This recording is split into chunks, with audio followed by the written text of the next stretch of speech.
So welcome to lecture 5 of module 2 of this video tutorial, Introduction to Data Structures in C. Today we'll be talking about algorithms and how to analyze these algorithms. So let's get started. What is an algorithm? Okay, so by now we have used this concept many a times, okay, unknowingly in order to draft or write our code. So algorithm is nothing but a set of rules or instructions given line by line or step by step so as to facilitate writing of our code and making it more appropriate. So given there is a example of algorithm of copying elements of one array into another. So the algorithm goes like this. Step 1, take two arrays A and B. Step 2, store values of A. Step 3, loop for each value of A and then copy those values into array B at the same index location. So fairly simple. So that's what an algorithm is. It's written in a human-like language where humans can understand, or English-like language where humans can understand, and that forms the basis into getting the code written in any of the languaging or languages or programming languages. Okay, so fairly simple. So what are the characteristics of an algorithm? When you write an algorithm like this, what are the set of characteristics that it should possess, or what are the things that it should accomplish? Okay, so the first two things are the first thing is basically it should be very clear and unambiguous. So when the coder or the programmer or the user goes through the algorithm, he should pretty clearly understand what is it that he needs to code, okay, or what is the functionality of the algorithm. In order to do that, you should basically define the inputs as well as outputs very clearly. Okay, so what is the input that goes to the algorithm, and after processing, what is the output that are expected out of the algorithm. Okay, so and how is this output basically going to get generated. Okay, so the inputs and output should be very well clear and well defined. So the algorithm should be clear, it should be unambiguous. There should be no steps or no two steps which contradict each other. Okay, so such kind of ambiguous algorithms might create problems when you actually try coding it. So that is what is meant by saying it should be clear and ambiguous. Okay, so the next thing is it should be finiteness. Okay, so for a given input, the output should be obtained in finite amount of iterations or steps. Okay, so the algorithm should complete its tasks in a finite amount of time or finite amount of processing steps. Okay, so it should be finite. The other thing is it should be feasible. The algorithm that you write should take care, should be basically feasible. It should be implementable. So whether in terms of the amount of memory that is required, or the precision that is being demanded by the algorithm, it should be feasible. So the algorithm should be implementable. So that's what is feasibility. The algorithm written should be able to, or a coder should be able to implement the algorithm in any of the languages. So it should be language independent. So when you write an algorithm, don't write it for a particular language or so. Make it very general so it can be implemented in any of the programming languages. So these are the 6 characteristics that you should take care when you write an algorithm. fairly simple. Okay, moving forward, algorithm can be basically divided into two broad categories. One is algorithms which are iterative, and the other one is algorithms which are recursive. When I say iterative, these kind of algorithms have a lot of looping and control statements in them, which are used to execute a set of code over and over again. Okay, so that is where we say the algorithm is iterative. And in recursive algorithm, the same process can be written where a particular function iterates itself over and over again by calling itself. Okay, you iterate through the piece of code by making that particular code call itself multiple number of times. So that is called as recursive. So algorithms basically can be broadly classified whether the algorithm is an iterative one or it is a recursive one. There can be algorithms where these two can combine together, and you can basically have an algorithm built on that basis as well. Okay, but these are the two distinct categories in which you can classify algorithms.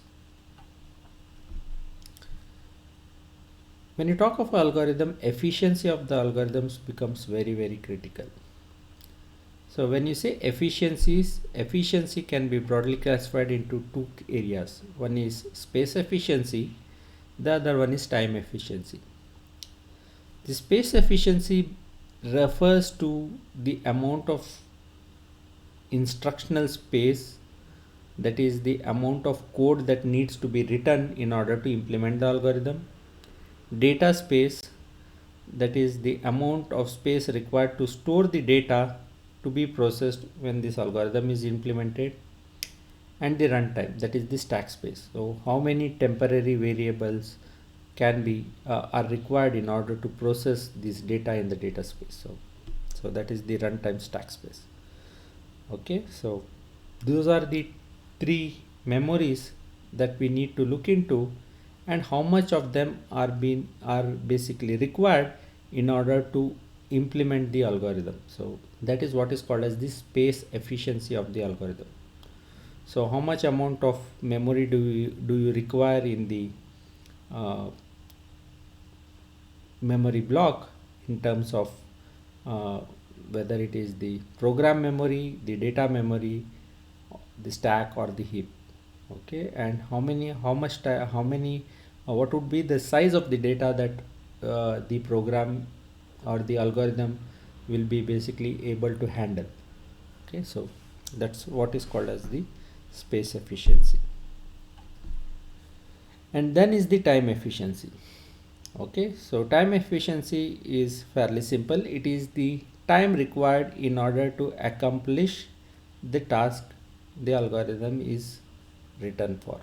Okay, so again, in time there can be a worst case scenario, there can be a best case scenario, and then there can be an average case scenario. Okay, so in the worst case, what would be the time required, or in the best case, what would be the time required, and on an average, how much time would be required to for the algorithm to complete its task or to achieve the required result. Okay, so these are the two aspects that we need to take care of when you come across an algorithm and we evaluate it in terms of its efficiency. So having known what an algorithm is, how to quantify an algorithm in terms of its efficiency, how do we analyze the algorithm? Okay, so basically what happens if the size of the data grows, or you have a huge amount of data coming in? Okay, will the algorithm be able to handle it? How much time is required to handle this huge amount of data? Okay, so that is where the analysis becomes very critical. So when nowadays we talk of big data and all those things, so there is no dearth of data nowadays. So is your algorithm able to handle this huge chunk of data? So what happens, you might have tested the algorithm for a small data set, but when a huge amount of data set is been thrown at it in order to do the same task, will the algorithm able to handle it? So that is where we need to analyze the algorithm in terms of its space and time efficiency in order to quantify it. Okay, so how much long will the algorithm take? How much space might it take for when the data starts growing? How do we answer this question? Okay, so for the time being, now we will focus on only the time efficiency. Okay, we'll not talk much on the space, but we'll talk more on the time and see how do we analyze the algorithm in terms of its time efficiency. So algorithm, efficiency and analysis, these are the three key terms, and hope it is very clear to you what I mean by these three. So the one obvious question is, why is it so complicated? Why can't I just run the code on a computer or my PC and get to know its time efficiency? So what is the time required for an algorithm to complete its task? So the problem out here is, I need to have a general idea about the efficiency of the algorithm, not with respect to any particular processor or hardware. How would the algorithm do in a general scenario? Okay, even if I do not know what is the processor that will be provided to me in order to run this algorithm, so the analysis should be hardware independent, so it cannot be very specific on the hardware. You cannot make it very similar to the hardware. You cannot put constraints on it should run on particular OS, or it should use these libraries, or it should be using only this set of libraries, not the other ones, or the driver files. So these constraints cannot be put. So the moment you try analyzing the algorithm on a specific hardware or a software, these constraints come into play, and you will not be able to analyze the algorithm holistically or in a general way. Okay, also there might be a problem of there might be something running in your background, or might be the data that you take might not be very appropriate, and so on. So for these reasons, it is not recommended to analyze your algorithm based on a test run or a dry run, okay, on a particular processor or a hardware. So that is out of question. Okay, and that is where the asymptotic analysis come into picture. So this is not recommended. Okay, so the efficiency of an algorithm with can be measured with respect to what is called as some asymptotic notation. So as I said, for time analysis there are three scenarios. One is the best, the worst and the average case. Okay, so for each of these cases we have what are called as asymptotic notations, and we try to analyze the algorithm in terms of these asymptotic notations, okay, which are basically hardware independent, or do not take into consideration some constraints that need to be put, okay, if you do a high dry run. So we'll talk of asymptotic notations in my next lecture. Okay, for the time being we'll just stick on to analysis of the algorithm.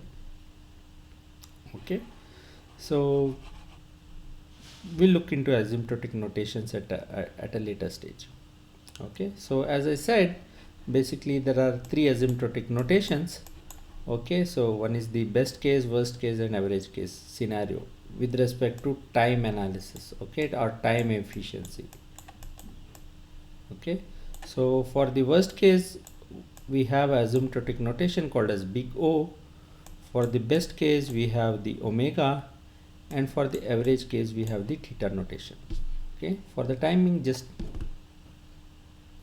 take a note of this. We'll talk more of this in my next video lecture. Okay, so let's look at analyzing the code. Okay, so how do we analyze it? Okay, how do you basically have a gist of it before jumping into asymptotic notation? Okay, so each algorithm or code might have some basic operations and there might be some complex operations like looping or sum of products or product of sum, something like that. Okay, and there are some basic operations like arithmetic operations, assignment operation, accessing an array, comparing two variables. So there might be basically some general operations which happen in your algorithm or line of code, and there might be some complex operations like looping or say taking a control decision or a control statement or a decision making statement or say iterative call, something like that. Okay, then so algorithm might have basic operations, it might have looping operations, it might have conditional or branching operations, and it might have iterative operations as well. Okay, so this is the first thing that one should take care when he does an analysis of the algorithm. So fine. So for basic operation it is fairly simple. We'll look into the looping operation. What about the conditional operation? So how do we analyze conditional operation? So for a conditional operations, if there are multiple branches, okay, so it is better to choose a branch which is the slowest or which requires the greatest amount of time, where you have a lot of operations to do internal. Okay, so it is better to take when you take a branching or a control statement, it is always better to ignore the ones which are lighter in load in terms of time or time consumption, and take into account the branch which takes the maximum amount of time. Okay, so just ignore these two and think of it that the branching operation is always going to take this amount of time. Okay, so that is what would be a safe bet for you when you look into branching. Okay, so here is some code snippets or some small codes which are given out here. Okay, and let us analyze them. Say for example, you have written an algorithm which has a for loop and which has a statement which gets iterated n times. Okay, so how do you analyze this? So taking into account that this piece of code takes 4 cycles, okay, or 4 units, and it gets iterated n times. Okay, so the best thing is to write it as say 4n plus 1 approximately, or 4n. Okay, so that would be the number unit of time that is required. One is for the comparison, okay, and the initial process where this happens, and this gets iterated 4 times or n times, and this takes basically 4 cycles or 4 units. Okay, so the load of this single operation is 4 units and it gets executed n times, so 4n, and this one is for the for loop. Okay, the initial checking of it. Okay, so that would be the time that would be required in order to run this piece of code. Okay, so now n can be different on different machines, but it gives you a holistic idea what would be the time efficiency or the computational cost with respect to this piece of code. Okay, what about this? Here I have a nested for loop and the same statement gets executed. So it gets now executed by almost n squared time. Here again you can afford to neglect this one if n is large. Okay, so here it is approximately equal to n square, because this 4n square, sorry, because this takes 4 units and it gets executed n squared times, that is n into n times. So this loop runs n time, and for every iteration of this loop runs n times. So this loop runs n cross n times, or this instruction runs n cross n time, which is nothing but n square. So the total computational cost or the time taken by this code snippet can be written as approximately 4n square. Okay, So that is the analysis of this piece of code. What about the next? Here I have two for loops. One goes from 0 to n, the other goes from 0 to I.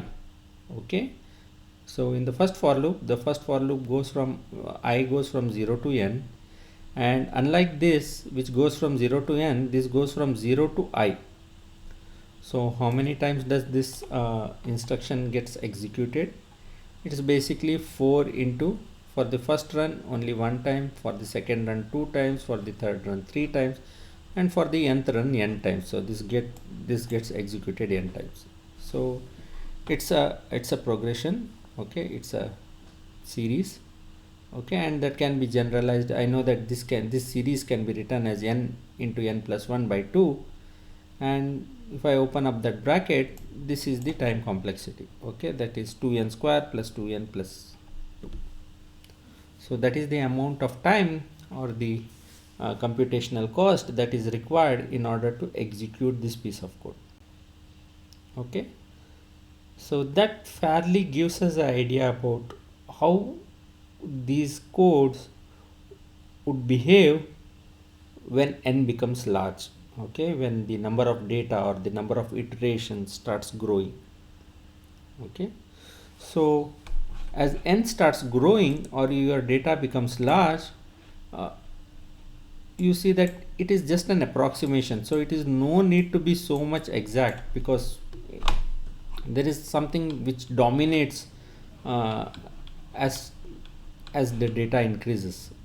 Okay, say for consideration, when you have 6n square and 20n square, when n becomes very larger than 20, it is basically the n square which takes control, and this 6 and 20 are just constants and they don't make much of a difference. Say for example, you have say here itself you have n into n plus 1 by 2, okay, versus n square by 2. So here it is n by 2 plus n square by 2 versus n square by 2. So if I plot these two, when n becomes very large, you see that n square becomes very dominant, or n square by 2 becomes very dominant. Okay, so there's no much of a difference. So you need not be so much exact. Okay, you just have to quantify these algorithms in terms of their dominant factors. Okay, so in this scenario, the dominant factor would be basically 2n square. So when n becomes very large, 2n square dominates over these two. Okay, so it behaves, the other two becomes do not have much of a effect on the amount of time or the computational cost of that algorithm. Okay, so this is where asymptotic notations come into play. So asymptotic notations are approximate, they are bounds which are given. Okay, so you need not be very exact. So if you give a fairly rough idea about this would be the computational cost or the time complexity of the algorithm, that is good enough for to analyze how the algorithm is going to behave when the data starts growing by certain amounts. Okay, so it becomes important for us to find out get to know some of these series depending on the code that you write. Say for example, this time series can be written like that. Okay, so some of the important series that you need to know are this. One is the constant series. Okay, you have a loop where a single instruction gets executed say b minus a times. Okay, so in the complexity of this can be thought of b minus a plus 1. Then you have the linear series as what we had seen. Okay, we have a loop in which the iteration happens I times, so where I goes from 1 to n. So for the first iteration, the complexity, the time consumption is I. For the next iteration it is 2, and so on. Okay, so you have this kind of a series. Okay, So in that case, this is what would be the representation. So a linear series or a arithmetic series can be represented as n plus n into n plus 1 by 2, and this kind of a looping, okay, would give rise to a series like that.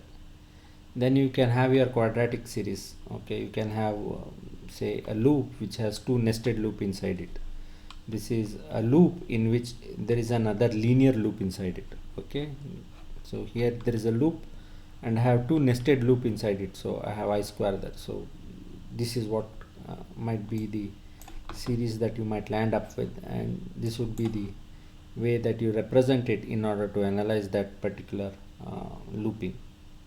Okay, then you might have a cubic series as well, okay, or a geometric series. Okay, say where the looping happens x raised to k times, where x is some value, okay, or the number of instruction that is there inside that loop. Okay, so x happens k times, where k goes from 0 to n. Okay, so x happens say x raised to k times, that is what I meant. Okay, so you might have this kind of a scenario as well. In that case, you need to represent that block of code with analysis like that. Okay, say for x not equal to 1, it might be like this, and for x smaller than 1, it is just 1 plus. So these are some of the geometric progressions or series that you might have to know in order to analyze that algorithms, because you might have a looping conditions like that given out here in the left hand side. Okay, so these are all the looping conditions that you might come across, and when you come across these looping conditions, you might have to represent that particular loop with this time complexity. Okay, so that is the idea. So you might have a linear geometric series. Okay, you can have a harmonic series, you can have a telescopic series if you come across this condition, looping which happens something like that, or you might have a differentiating series. Okay, so these are some of the series that you need to know offhand, because you might come across algorithm which can be represented as a looping condition as given in the left hand side, so as I mentioned earlier. Okay, so these are some things that you need to know when you analyze algorithm. Okay, so that is all about analysis of algorithm or a piece of code or a code snippet in the algorithm. Okay, or the code snippets from which the algorithm can be represented with. Okay, so hope you have enjoyed this video lecture and got a little bit insight into what are algorithms, how do I quantify them in terms of their efficiency, and how do I analyze them before I quantify them. Okay, so thank you and stay tuned with me for my next video lecture.